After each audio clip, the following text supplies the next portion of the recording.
Su prisión no son estos muros. Su prisión es un acantilado de 30 metros y unas olas capaces de estrellar a cualquiera contra las rocas. Los guardias se ríen. Aunque logre salir de su celda, el océano será su verdugo. No saben que lleva medio año sin mirar al horizonte. Estudia las mareas y espera una única noche al año en la que una anomalía de la naturaleza le dará una oportunidad entre 1.000.000. Hoy descifraremos el código de las fugas más audaces de las prisiones marítimas. Esta fortaleza, similar al castillo de If, del que escapó el conde de Montecristo, era considerada la última parada antes de la eternidad. Pero el pirata sabía que la anomalía que esperaba, una marea viva de Sisigia, cuando las gravedades de la luna y el sol se suman, convertiría al océano verdugo en un océano cómplice, solo por unos minutos.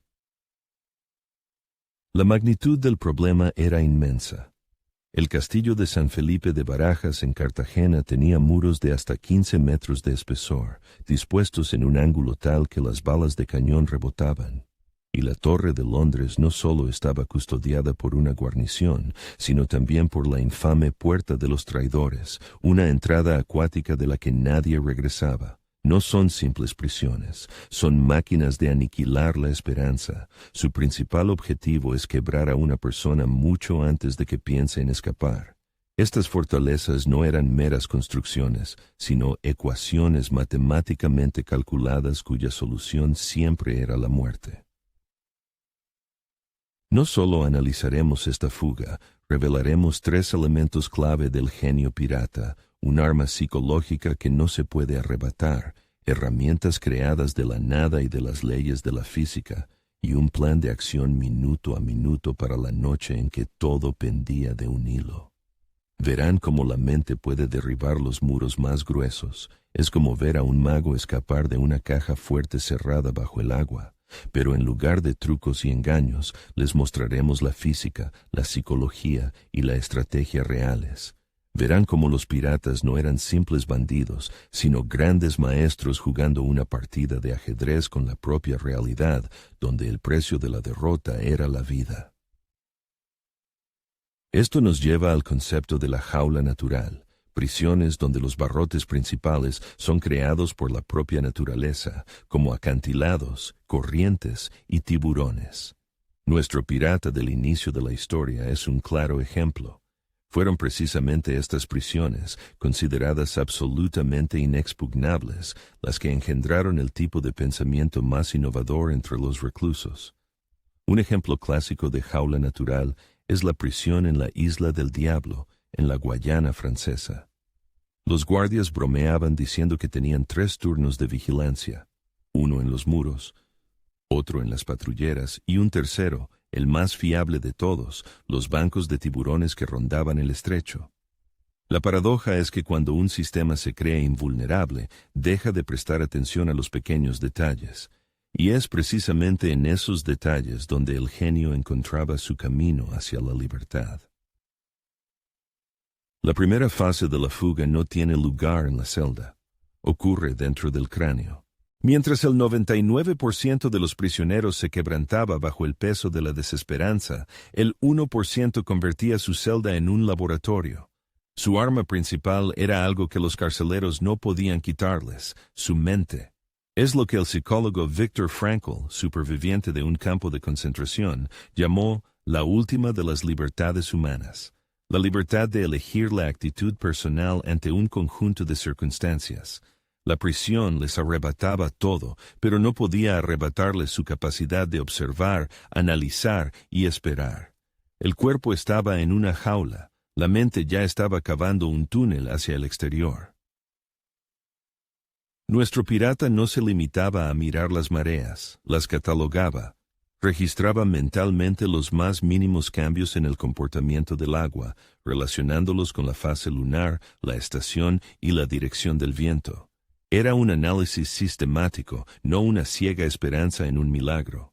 En esencia, aplicaba intuitivamente la regla de los 12avos, un antiguo método náutico para calcular la altura de la marea sin instrumentos.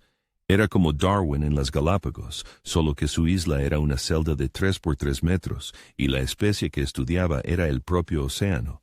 Cada ola era una línea en su diario mental. Esto transforma por completo la percepción del tiempo. Para un guardia, un año son 365 días grises e idénticos. Para el pirata, son 364 días de preparación para una única oportunidad. La espera deja de ser una tortura y se convierte en una fase activa del plan. Para los carceleros, el calendario era un círculo plano, condenado a la repetición eterna. Para el pirata, era una escalera de caracol. Cada día era un peldaño que lo llevaba hacia arriba, hacia un único punto en el espacio y el tiempo. No estaba cumpliendo una condena, estaba acumulando energía potencial para el impulso decisivo. Pregúntate, ¿en qué situación aparentemente insuperable te encuentras ahora mismo? Ahora, intenta durante 60 segundos dejar de pensar en el problema. Simplemente observa sus flujos y reflujos, los patrones recurrentes que antes ignorabas. ¿Qué has notado? La corporación Toyota utiliza un principio similar que llaman Genchi Genbutsu. Ve y mira por ti mismo. Para resolver un problema, los ingenieros observan en silencio la cadena de montaje durante horas. Los piratas descubrieron este principio cientos de años antes. Deja de luchar contra el sistema. Empieza a estudiarlo. La respuesta casi siempre está oculta a la vista de todos. Pero la naturaleza no era el único sistema que hackeaban. Estudiaban durante meses las rutinas y debilidades de los guardias, no para atacar, sino para volverse invisibles. Sabían qué guardia era perezoso, cuál bebía, quién temía a su superior. Era la ingeniería social clásica del siglo XVIII. La prisión era un complejo mecanismo de relojería, y los piratas eran los relojeros que buscaban los engranajes desgastados. No rompían el mecanismo, simplemente esperaban el momento en que fallara por sí solo en el lugar preciso. Pero el plan más ingenioso no se basaba en las debilidades humanas, sino en las del propio muro de piedra. Una cuchara afilada. Una cuerda hecha con jirones de la ropa. Es lo primero que viene a la mente, pero estas herramientas son basura, son inútiles sin saber dónde y cuándo usarlas. Sun Tzu decía, el supremo arte de la guerra es someter al enemigo sin luchar.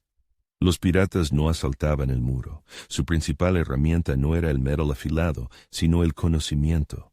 El conocimiento se convirtió en la palanca que podía mover el mundo, incluso desde el interior de un saco de piedra. Recordemos a nuestro pirata que esperaba la marea. Cuando el sol, la tierra y la luna se alinean, sus fuerzas gravitatorias se suman. Esta fuerza combinada crea una ola anormalmente alta que, solo por unos minutos, eleva el nivel del agua al pie del acantilado. El océano, que era un verdugo, se convierte en una escalera, peligrosa, casi vertical, pero real.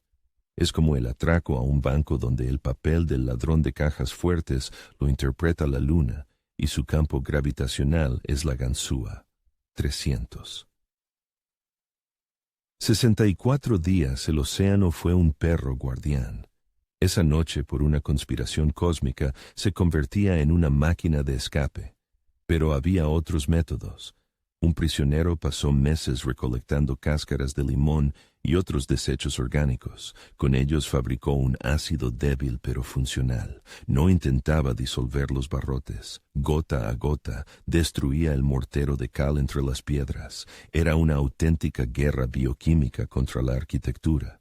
El ácido cítrico reaccionaba con el carbonato de calcio del mortero, el mismo que usaban los romanos. En esencia, el pirata estaba revirtiendo una tecnología milenaria. No derribaba el muro, lo disolvía en el tiempo. Mírenlo con los ojos de un ingeniero. Él tuvo en cuenta el grosor de los muros, la resistencia de los barrotes, la altura. Diseñó la fortaleza contra el hombre, no pudo diseñarla contra las leyes de la química.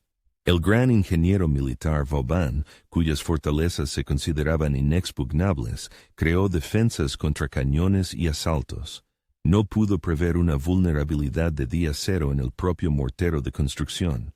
Los piratas fueron los primeros hackers, Realizaban pruebas de penetración no en un código de software, sino en la realidad física. En las prisiones con pasadizos subterráneos, los reclusos pasaban las noches golpeando suavemente los muros, creaban un mapa mental de los huecos, escuchaban cómo cambiaba el eco de los pasos de un guardia. Esto convertía el sonido en un arma. Eran como murciélagos usando la ecolocalización para ver a través de la piedra. Cada latido del corazón del guardia, cada uno de sus pasos, se convertía en una señal de sonar. Este sonar dibujaba un mapa tridimensional de la prisión en el único lugar al que el carcelero no podía asomarse, su imaginación. Tenían las herramientas, tenían el plan, pero quedaba lo más difícil, dar el paso hacia el abismo. Llegó la noche, la luna en el punto exacto, el viento amainó. Él no se apresura. Espera el instante preciso que marca el segundero en el reloj universal, un instante que ha calculado durante todo un año. Su cuerda, tejida con cientos de hilos de su ropa siguiendo una técnica de trenzado redondo de 4 cabos, era más fuerte de lo que parecía, pero lo más importante era su pulso. Estaba tranquilo. Los psicólogos llaman a este estado flujo. El tiempo se ralentiza y las acciones se vuelven automáticas. No estaba escapando. Estaba ejecutando un procedimiento ensayado en su mente 1000 veces. El descenso. Cada metro es el chirrido de la tela contra la piedra áspera y el terror helado de la altura. Abajo rugen las olas y las rocas, afiladas como colmillos, y entonces salta. Este es el momento clave. No salta lejos de las rocas, sino hacia una corriente de resaca salvadora, un río estrecho e invisible en el océano que había trazado en su mapa mental. El shock gélido, el rugido del agua lo ahoga todo. Las salpicaduras saladas le ciegan los ojos. Cualquier otro se habría ahogado o estrellado. Él, en cambio, usó la fuerza letal del océano como medio de transporte. No fue un salto de desesperación, sino de absoluta confianza en su cálculo. Para comprender la universalidad de estos principios, trasladémonos a otra fortaleza. Aquí funcionó la ingeniería social, una fuga en grupo donde la anomalía no fue la luna, sino la codicia humana. Un guardia sobornado, una puerta al patio interior dejada abierta por accidente.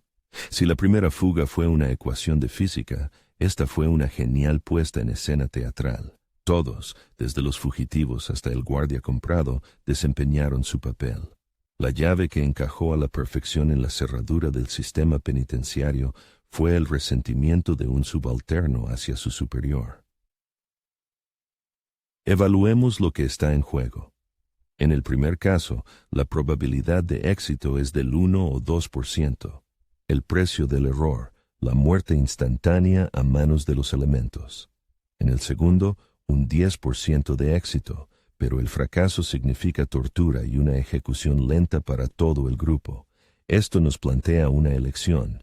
¿Qué es más audaz, desafiar las indiferentes leyes de la física o la impredecible naturaleza humana? Una fuga a través del cálculo contra una fuga a través de la manipulación. Votemos. Pero los planes nunca son perfectos. Una piedra que se desprende, el grito de un centinela, el estruendo de la alarma, la persecución. En ese momento el cerebro del fugitivo entra en modo de visión de túnel. Es un fenómeno neurobiológico real en el que todo lo periférico se elimina. Solo existe el objetivo, los gritos, los disparos. Todo se convierte en ruido de fondo. Llega al lugar convenido. Le espera una barca, y por eso la primera bocanada de aire en libertad no es solo aire, es el momento en que el mundo recupera sus colores, sonidos y volumen. Una sensación física de renacimiento.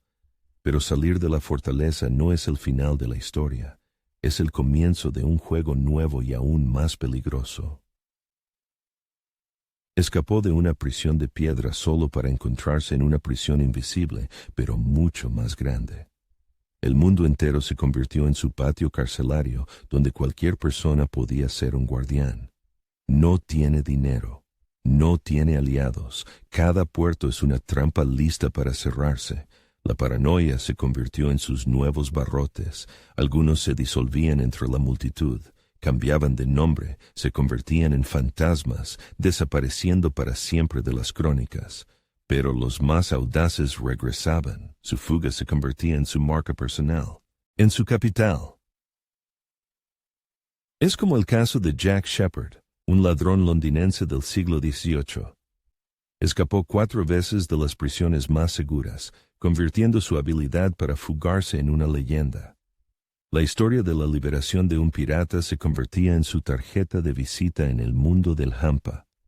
Decía más que cualquier arma: soy aquel a quien ni los muros del imperio pueden retener, temedme. Las autoridades estaban furiosas, duplicaban la guardia, reforzaban los muros, cambiaban los protocolos, pero ya era tarde.